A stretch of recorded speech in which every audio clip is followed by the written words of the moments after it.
నమస్తే న్యూస్ 24 తెలుగుకి స్వాగతం। నా పేరు రీతు। వార్తల్లోని ముఖ్యాంశాలు ఇప్పుడు చూద్దాం। అద్దంకి తహసీల్దార్ కార్యాలయం వద్ద అంగన్వాడీ కార్యకర్తలు ఆయాలు చేస్తున్న సమ్మె ఈ రోజు విరమించారు।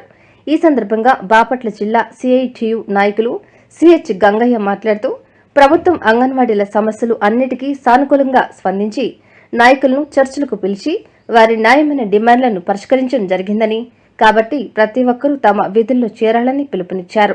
ఈ సందర్భంగా అంగన్వాడీ కార్యకర్తలు సిఐటియు నాయకులు ప్రతి ఒక్కరికి కృతజ్ఞతలు తెలిపారు। ఈ సందర్భంగా కేక్ కట్ చేసి స్వీట్లు పంచుకొని వారి ఆనందాన్ని వ్యక్తం చేశారు।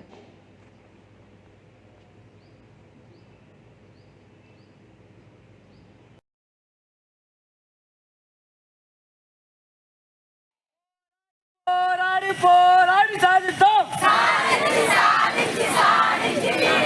పోరాడి పోరాడి పోరాడి తీరుతాం।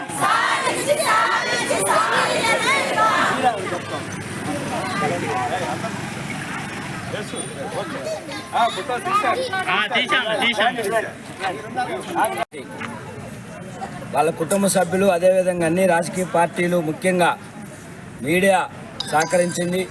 దానికి సంబంధించి లబ్ధిదారులు కూడా అనేక ఇబ్బందులు వచ్చినా కూడా అంగన్వాడీలు విజయం సాధించే దానిలో లబ్ధిదారుల పాత్ర కూడా ఉంది। అందుకని ఈ పోరాటం విజయం సాధించడానికి పరోక్షంగా అందరూ చాలా సహకరించారు।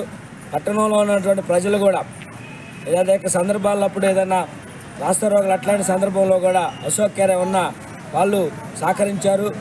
ఇక్కడ ఉన్నటువంటి ఈ పట్టణంలో ప్రజలతో పాటు గ్రామాల్లో ఉన్నటువంటి రాజకీయ పార్టీలు ఉన్నటువంటి అన్ని పార్టీలు కూడా మద్దతు తెలియజేసినాయి।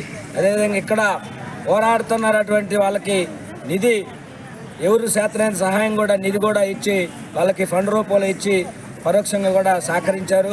వాళ్ళందరికీ ఈ పోరాటం, అంగన్వాడీలు చేసినటువంటి పోరాటం ఈరోజు ఒక కనువిప్పుగా ఉంది। అందుకని రాష్ట్ర ప్రభుత్వం దిగవచ్చి అంగన్వాడీల డిమాండ్స్ని పరిష్కరించే దానికోసం చొరవ చూపిందని చెప్పేసి తెలియజేస్తా ఉన్నాం। అందుకని ఈ కార్యక్రమంలో పాల్గొని మద్దతు తెలియజేసినటువంటి ప్రతి ఒక్కరికి పేరు పేరున ధన్యవాదాలు తెలియజేస్తా ఉన్నాం। తంగిరాల వెంకటేశ్వర్లు, వ్యవసాయ కార్మిక సంఘం। ఈ రోజు నుండి అంగన్వాడీలు సమ్మె విరమించి విధుల్లోకి చేరబోతా ఉన్నారు। దీనికి సంబంధించి ఏమైనా చిన్న ఉంటే వాటిని అన్నిటి సరిదీసుకొని ఈ రోజు నుంచి అంగన్వాడీలు విధుల్లోకి చేరి వాళ్ళ డ్యూటీలు చేస్తారని చెప్పేసి తెలియజేస్తా ఉన్నాం।